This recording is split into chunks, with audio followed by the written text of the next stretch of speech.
Hello दोस्तों, आज हम बात करने वाले हैं application of law of mass action के बारे में, जो केमिकल इक्विलिब्रियम पर अप्लाई किया जा सकता है। तो लॉ ऑफ मास एक्शन को रिवर्सिबल रिएक्शन के केमिकल इक्विलिब्रियम पर भी अप्लाई किया जा सकता है।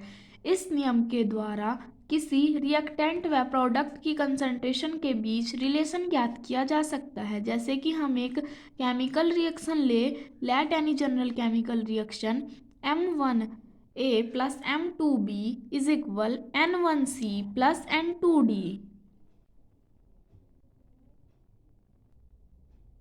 यदि इक्विलिब्रियम पर ABCD के एक्टिव मास क्रमशः ABCD हो, तब according to law of mass action rate of forward reaction होगा RF इन्वर्सली डायरेक्टली प्रोपोर्शनल है A की M1 के B की M2 के। तो RF is equal KF A की M1 B की M2 इक्वेशन हो जाएगी फर्स्ट। ऐसे ही RB डायरेक्टली प्रोपोर्शनल है C की N1 D की N2 के, तो प्रोपोर्शनल का साइन हटाएंगे आ जाएगा कांस्टेंट KB। तो RB is equal KB C की N1 D की N2 इक्वेशन हो जाएगी सेकेंड,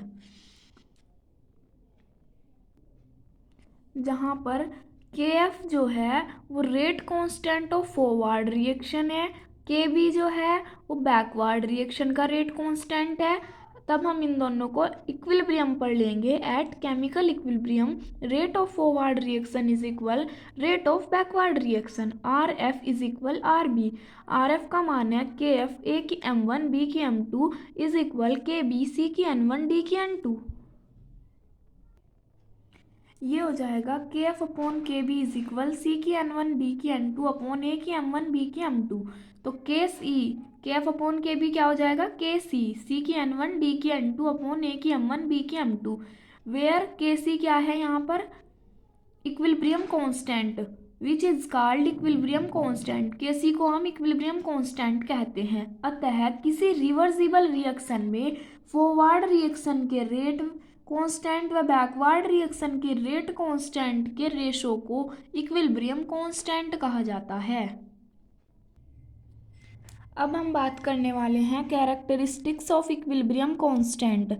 नंबर फर्स्ट पॉइंट है इक्विलिब्रियम पर रिएक्टेंट तथा प्रोडक्ट की कंसंट्रेशन कांस्टेंट हो जाती है, पर इक्विलिब्रियम कांस्टेंट का मान रिएक्टेंट तथा प्रोडक्ट की कंसंट्रेशन पर डिपेंड नहीं करता।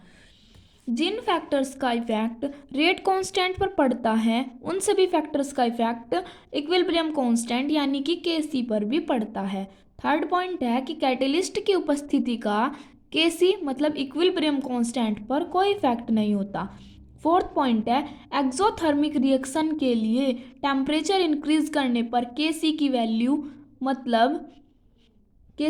भी डिक्रीज हो जाती है। अगर एक्सोथर्मिक रिएक्शन है और हमने टेम्परेचर को बढ़ा दिया तो KC की वैल्यू कम हो जाएगी, और अगर हमारे पास एंडोथर्मिक रिएक्शन है और हमने टेम्परेचर को बढ़ा दिया तो KC की वैल्यू भी बढ़ जाएगी।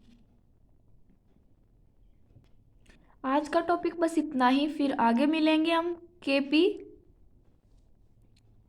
KP निकालेंगे आगे आने वाली वीडियोस में। Thank you.